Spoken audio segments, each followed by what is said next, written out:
ও আল্লাহর নবীর দিওয়ানারা, আমার আল্লাহ কতটা দয়াবান, আমার আল্লাহ কতটা মেহেরবান। আল্লাহ দয়া সম্পর্কে আলোচনা করলে একটু বুঝতে পারবেন বাবা। আল্লাহ পাকের কোন এক মাজুসি বান্দা, আল্লাহর কোন এক মাজুসি বান্দা, যে বান্দা আগুন পূজা করত বাবা, ওই মাজুসি বান্দা একদিনে ক্ষুধার জ্বালায় আল্লাহর নবীকে হযরত ইব্রাহিম আলাইহিস সালাম হুজুরের কাছে গিয়ে আল্লাহর নবীকে বলেছিলেন, ও আল্লাহর নবী ইব্রাহিম আলাইহিস সালাম, আমি বড় ক্ষুধার্ত, আপনি আমায় কিছু খেতে দেন না গো নবী। আল্লাহর নবী ইব্রাহিম আলাইহিস সালাম ওই সময় মাজুসি বান্দাটাকে বলেছিলেন, ও আল্লাহর বান্দা, আমি তোমায় খেতে দেবো না, কেন না তুমি হলে আগুন পূজারি বাবা, আগে তুমি তোমার ধর্মটাকে ত্যাগ করো, তবে আমি তোমায় খেতে দেব বাবা। বাবাজিরা, ধর্ম ত্যাগের কথাটা শুনে আল্লাহর বান্দা নিরাশ হয়ে বিদায় নিয়েছিল বাবা। ওই সময় নেমে এসেছিল আমার আল্লাহ পাকের ঐশী পানি বাবা। আল্লাহ পাক জানিয়েছিলেন, ও আমার খলিক, ও আমার নবী ইব্রাহিম আলাইহিস সালাম, আপনি কেন আমার ওই বান্দাটাকে খেতে দিলেন না? আপনি কেন আমার ওই বান্দাটাকে খাদ্য দান করলেন না? না না না, ও মাজুসি আগুন পূজারি বলে ওকে দান করলে বিনিময় আপনি কিছু পেতেন না মনে করেছেন, অথচ ও বান্দা বেঈমান হওয়ার পরেও আমি আল্লাহ পাক 70 বছরকে রুজি দিচ্ছি বাবা। বাবাজিরা, এই ঘটনা এই কথাটা শোনার পরে আল্লাহ নবী অনুশোচনায় রাতটা কাটিয়ে পর দিনের লোক পাঠিয়ে মাজুসিটাকে ডেকে বাড়িতে খাওয়া দাওয়ার জন্য দাওয়াত জানিয়েছিল বাবা। ওই সময় মাজুসি বান্দাটা বলেছিলেন, ও আল্লাহর নবী ইব্রাহিম আলাইহিস সালাম, গত রাতে আপনি আমায় খাদ্য না দিয়ে তাড়িয়ে দিয়েছিলেন, তবে কেন এখন আমাকে ডেকে খাওয়া দাওয়ার জন্য দাওয়াত করেন? ব্যাপারটা কি বলেন না? আল্লাহ নবী ওই সময় ওহী নাজিলের কথাটা জানিয়েছিল বাবা।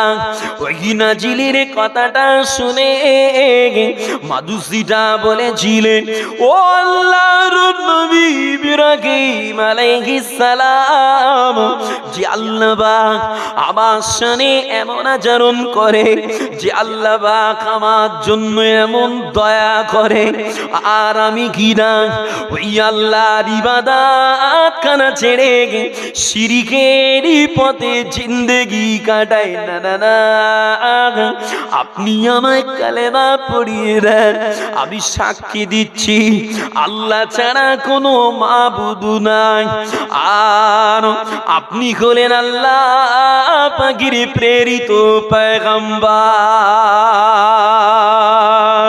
ও আমার বিজনেরা, আল্লাহ তাই কোরআন পাকে বলে, আল্লাহর কোরআন 12 নম্বর 25 সূরাত সূরার 8 নম্বর আয়াত বাবা। আল্লাহ পাক বলেন, ওয়ালাউ শাআল্লাহু লাজআলাকুম উম্মাতাও ওয়াহিদা ওয়ালাকিন ইউদখিলু মান ইয়াশাউ। আল্লাহ পাক বলেন, ও আমার বান্দারা, ও আমার বান্দারা, আমি আল্লাহ পাক ইচ্ছা করলে তাদের এখানে এক জাতিতে বানাতে পারতাম, তবে আমি আল্লাহ পাক যাকে ইচ্ছা তাকে আমার রাহমাতের মধ্যে ঢুকা। যে আমার আল্লাহ পাক দয়াবান মেহেরবান, আল্লাহ চাইলে সবকে এক জাতিতে বানাতে পারতেন, তবে বিভিন্ন ধর্ম, বিভিন্ন বর্ণ, বিভিন্ন দেশ, এসব বানানোর পিছনে উম্মতের জন্য পরীক্ষা আছে। কথা বুঝতে পারেন না? উম্মতের জন্য পরীক্ষা বিদ্যমান আছে।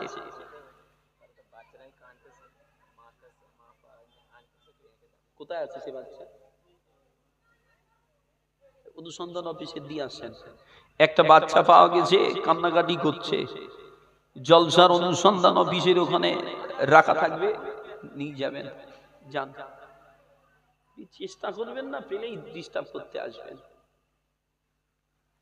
ও আমার প্রিয়জনেরা, আবার একটু আলোচনা করলে বুঝতে পারবেন বাবা, আল্লাহর নবী, দয়ার নবীর চাচা যান, আল্লাহর নবী চাচা যান আবু তালিব, যে আবু তালিব আল্লাহর নবীকে আগলে রেখেছিলেন বাবা, আল্লাহর নবীকে ছায়ার মতো দেখভাল করেছিলেন বাবা, ওই আবু তালিবে ইন্তেকালের সময় আল্লাহ নবী চাচা জানকে গিয়ে বলেছিলেন, ও কামার চাচা জান,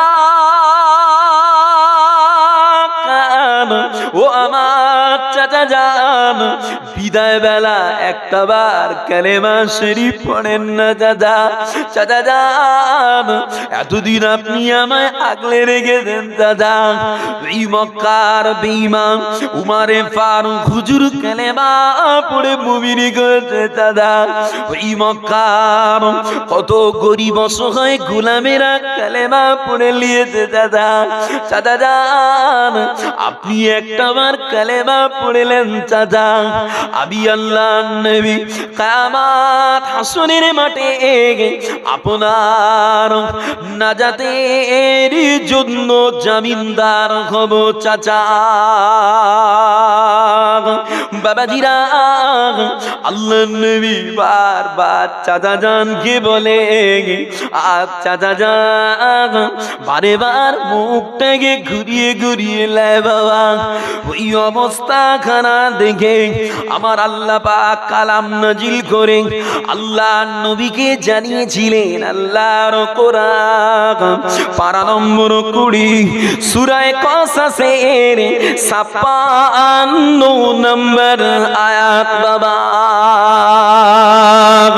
আল্লাহ পাক বলেন, ইন্নাকা লা তাহদি মান আহবাবতা ওয়ালাকিন্নাল্লাহ ইয়াহদি মান ইয়াশা। আল্লাহ পাক বলেন, ও আমার হাবিবে পাক, ও আমার হাবিবে প্যারা, আপনি চাইলেই কাউকে হিদায়াত করতে পারেন না গো নবী, তবে ওয়ালাকিন্নাল্লাহ ইয়াহদি মান ইয়াশা, তবে আমার আল্লাহ যাকে চায় তাকে হিদায়াত করতে পারে বাবা।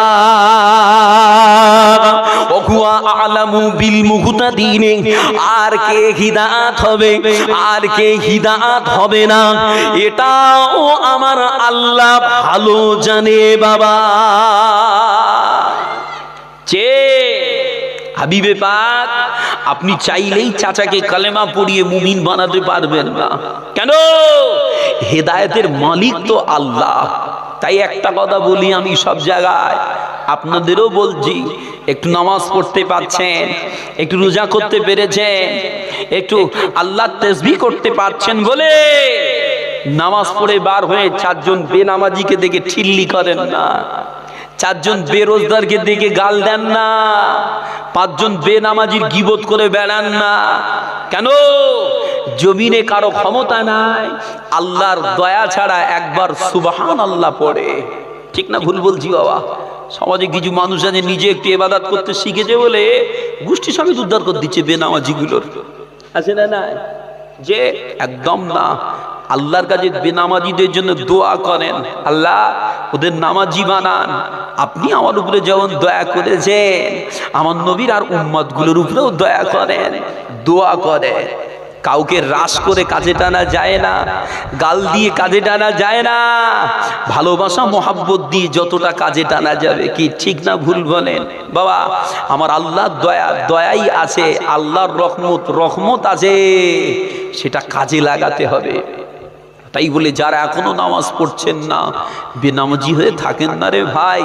আল্লাহর কোরআন যে বেহুদা হয়ে থাকে আল্লাহ তার কলিজায় ব্যাধি আরো বাড়িয়ে দেবে বাবা।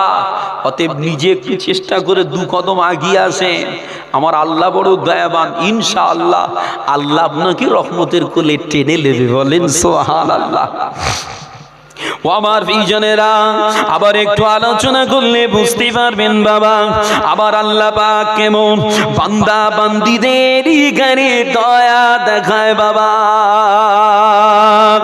বাবাজিরা, আল্লাহ নবী হযরত নূহ আলাইহিস সালাম, যে নূহ আলাইহিস সালাম একদিনে মরুর ময়দানে বসে বসে বিশাল কিস্তিটা তৈরি করছিলেন বাবা। বিশাল পানির জাহাজ তৈরি করছিলেন বাবা। ওই না সময় একজন বুড়ি মহিলা টুকটুক করে লাঠিটা ধরে আল্লাহ নবী নূহ আলাইহিস সালামের কাছে এসে জিজ্ঞাসা করেছিলেন, ও আল্লাহর নবী নূহ আলাইহিস সালাম, আপনি এই বিশাল নৌকা তৈরি করছেন, কি করবেন গো নবী? এই নৌকা আপনি কোথা চালাবেন? চারিদিকে তো মরুভূমি আর মরুভূমি গো নবী। নবী গো, এই নৌকাটা আপনি কোথায় চালাবেন বাবা? আল্লাহ নবী নূহ আলাইহিস সালাম বলেছিলেন, ও মা বুড়ি মা, ও মা বুড়ি মা, বিশাল পেলাবন আসতে চলেছে মা। ওই পেলাবনে বেঈমানেরা সব তলিয়ে যাবে মা, আর এই কিস্তির গিলা আল্লাহ ইমানদারদের ঘরে বাঁচিয়ে নেবে মা। বাবাজিরা, বুড়িমা ওই সময়ে বলেছিলেন, ও আল্লাহর নবী নূহ আলাইহিস সালাম, তাই যদি তবে যখন আপনার পেলাবন আসবে বাবা, আমায় একটু সংবাদ জানাবে বাবা। আমিও তোমার কিস্তিতে চড়ে আমি নিজে জানে বাঁচতে চাই। বুড়িমা চলে গেল। এরপরে আল্লাহ পাকের গজব। একদিন নূহ আলাইহিস সালামের বাড়ির উনুন থেকে পানি বার হওয়া শুরু হয়ে গেল বাবা। নূহ আলাইহিস সালাম বুঝে গেলেন পেলাবন আসা শুরু হয়ে গেল।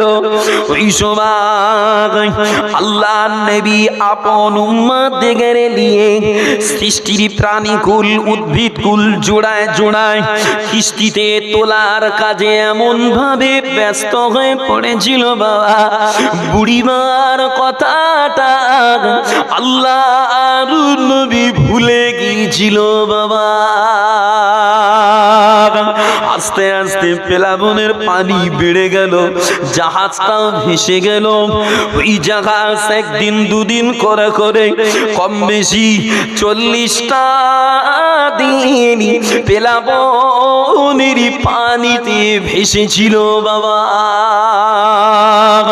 তবে যখন ওই জাহাজে খাদ্য পানি কমে গিয়েছে বাবা, ওই অবস্থাখানা দেখে আল্লাহ নবী নূহ আলাইহিস সালাম আল্লাহর দরবারে দোয়া করেছিলেন, ও রাব্বি আল্লাহ পাক, ও রব্বি আল্লাহ পাক খাদ্য পানি পুরাতে বসে যে কি করব আল্লাহ, কি হবে আল্লাহ।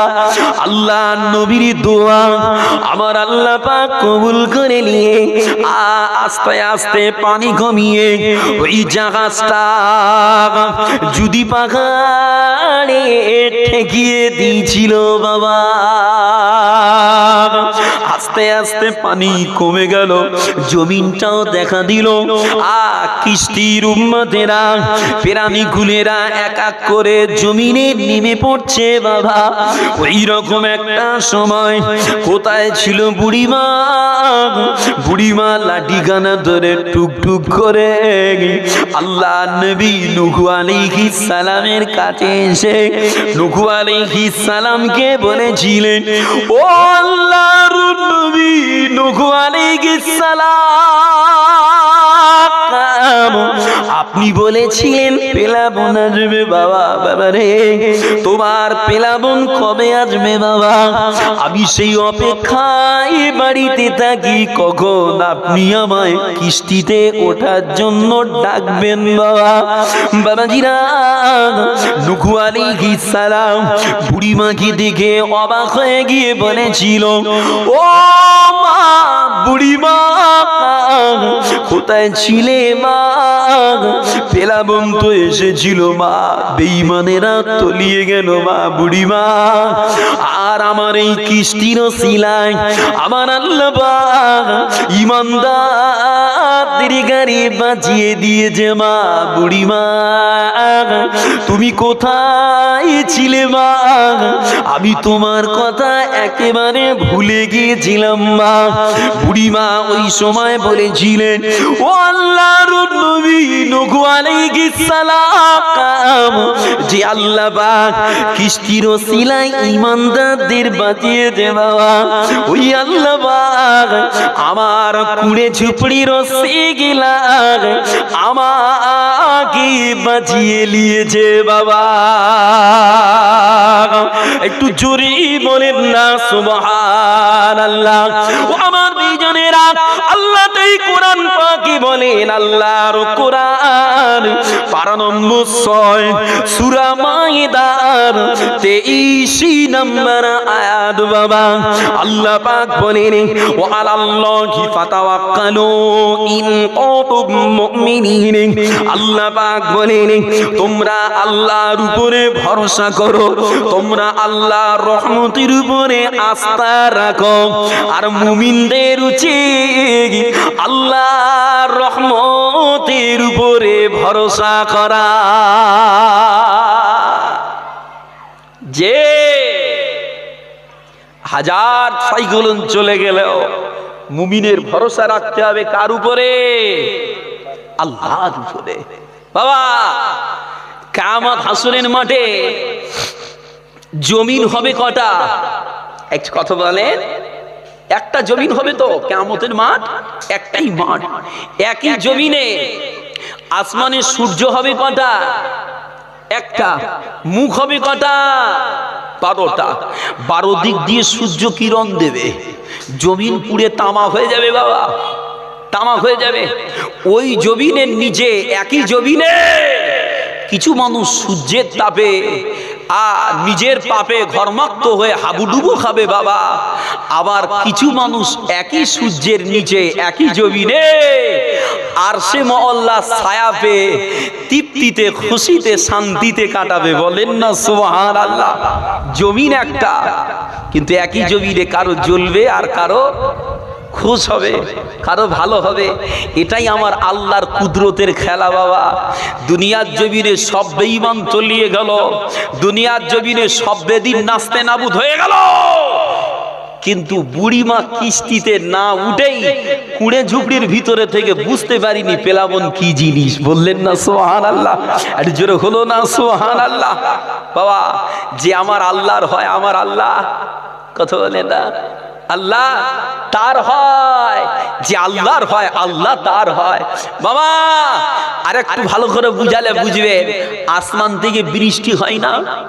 বৃষ্টি কি? আল্লাহর রহমত। বৃষ্টি না হলে হাহুতাশ করি না, আল্লাহ দেন, আল্লাহ কলিজা ফেটে যাচ্ছে, আল্লাহ চাষ হয়নি পানি দেন, করি না বাবা? আসমানের বৃষ্টি বান্দার জন্য রহমত। এরপরেও একই আসমানের বৃষ্টি কারো জমিনে পড়ে ফসল তাজা হয়, আর কারো জমিনে পড়ে ফসল সব নষ্ট হয়ে যায়। যায় না? যায় না? এটা আমার আল্লাহর কুদরতের খেলা বাবা। ক্ষতি হলেও আল্লাহর উপরে ভরসা, ভালো হলেও আল্লাহর উপরে ভরসা। ক্ষতি হলে সবর করেন, লাভ হলে শুকুর করেন। কি ঠিক কিনা বলে না? ও আমার প্রিয়জনেরা, আবার একটু আলোচনা করলে বুঝতে পারবেন বাবা। আল্লাহর নবী, দয়ার নবী আমার, প্যারা নবী আমার, একদিন আল্লাহর নবী সাহাবা হযরত আনাস রাদিয়াল্লাহু আনহু, ওই আনাস হুজুরকে সাথে করে নিয়ে আল্লাহর নবী জঙ্গল ভ্রমণে গিয়েছিল বাবা। বাবাজিরা, ওই জঙ্গল ভ্রমণে গিয়ে আল্লাহ নবী দেখতে পেয়েছিলেন একটা অন্ধ পাখিকে বাবা। যে পাখিটা দু চোখে দেখতে পায় না, ওই পাখিটা অন্ধ নয়নে গাছের ডালে বারবার ঠোকর মারছে বাবা। আর কি যেন বিড়কিচিরি মিচিরি করে বলছে বাবা। ওই অবস্থাখানা লক্ষ্য করে আল্লাহ নবী আনাস হুজুরকে বলেছিলেন, ও বাবা আনাস, ও বাবা আনাস, তুমি কি বলতে পারো পাখিটা কি বলছে বাবা? আনাস হুজুর বলে, লা ইয়া রাসূলুল্লাহ, হুজুর এটা আল্লাহর নবী ভালো জানেন। আল্লাহর নবী ওই সময় বলেছিলেন, বাবা আনাস রে, পাখিটা গাছের ডালে ঠোকর মারছে আর বলছে, আল্লাহ ও রাব্বি আল্লাহ পাক, একে তো আপনি আমায় অন্ধ করেছে, দু চোখে দেখতে পাইনি গো আল্লাহ, অপর দিকে আপনি আমার পেটে ক্ষুধার জ্বালা দিয়েছেন আল্লাহ। এইভাবে বলে আর গাছের ডালে ঠোকর মানে বাবা। হঠাৎ ওই সময় কোথা থেকে একটা ফড়িং উড়ে এসে পাখিটার মুখের কাছে বসে গেল। পাখিটা ঠোকর দিতেই ফড়িংটাকে পেয়ে আহার করে নিয়ে আবারও গাছের ডালে ঠোকর মারছে আর কিচিরি মিচিরি করে কি যেন বলছে বাবা। আল্লাহ নবী আবার আনাস হুজুরকে বলেছিলেন, ও বাবা আনাস, ও বাবা আনাস, বলুন বাবা পাখিটা আবার কি বলছে বাবা? আনাস হুজুর বলে, এটাও আল্লাহর রাসূল ভালো জানেন। আল্লাহ নবী বলেছিলেন, বাবা আনাস রে, পাখিটা এবার বলছে, মান তাওয়াক্কাল আলাল্লাহি ফাহুয়া কাফি, যে আমার আল্লাহর উপরে ভরসা করে আমার আল্লাহ তার জন্য যথেষ্ট হয়ে যায়। আমার দুইজনেরা এ দুনিয়ায় দরিয়ার মাছ আল্লাহর রহমতে আশা করে, আল্লাহর রহমতের উপরে আস্থা রাখে বাবা। জঙ্গলের জঙ্গলি জানোয়ার আল্লাহর রহমতের উপরে আস্থা রাখে বাবা। গাছের চিড়িয়া আল্লাহর রহমতের উপরে আস্থা রাখে বাবা। ফুল মাখলুক আল্লাহর রহমতের উপরে আস্থা রাখে। আর আখিরি জামানা কিছু কোয়ালিটির মুমিন দাবিদার মানুষেরা, এরা আল্লাহর রহমত থেকে অনেক দূর হয়ে যাচ্ছে বাবা। ঠিক কিনা ভুল বলছি বলেন? যে জঙ্গলি জানোয়ার আল্লাহর রহমতের আশা করে, আমরা মানুষ এমন জানোয়ার হয়ে গেছি বাবা, আল্লাহর রহমতের থেকে অন্যদিকে আস্থা আমাদের বেশি। ঠিক না ভুল বলছি? কষ্ট নেবেন না, বুঝার চেষ্টা করেন। এ জামানায় মানুষ যতটা দুনিয়াকে ভয় পায়, এ জামানায় মানুষ যতটা দুনিয়ার আইন প্রশাসন বিচার ব্যবস্থাকে ভয় পায়, ওরকম যদি একটু আল্লাহর ভয় করতো সব আল্লাহর ওলি হয়ে যেত। আগে মানুষ আল্লাহর ভয় করে কাটিয়েছে, এখন মানুষ দুনিয়ার ভয় করে চলে। ভুল বলছি মনে হয়? যে খুব বেশি ভুল হবে না, কারণ সমাজে আপনারাও চলছেন তো, দেখছেন তো। বাবা, আল্লাহর রহমতে আশা করে চলার চেষ্টা করি, আপনারাও করেন। ইনশাআল্লাহ লস হলেও আল্লাহ পাবো, লাভ হলেও আল্লাহ পাবো। নবী তাই বলেছেন যে যতটা দুনিয়া লুটবে তার তত আখেরাত বাড়ি চলে যাবে, ক্ষতি হয়ে যাবে। আর যে যত আখেরাত লুটবে তার তত দুনিয়া ক্ষতি হয়ে যাবে। দুনিয়া একটু লস হোক, আখেরাত যেন ক্ষতি না হয়, এই চাওয়া আল্লাহর কাছে চাইবেন। আমিও চাই, আপনিও চান। আল্লাহ আমাকে আপনাকে সকলকে আল্লাহর পেয়ারা করে কবরে যাওয়ার তৌফিক দেন, বলেন আল্লাহুম্মা আমিন। রাসূলের পাগল হয়ে কবরে যাওয়ার তৌফিক দেন, বলেন আল্লাহুম্মা আমিন। মহব্বতে দরুদ শরীফ আল্লাহুম্মা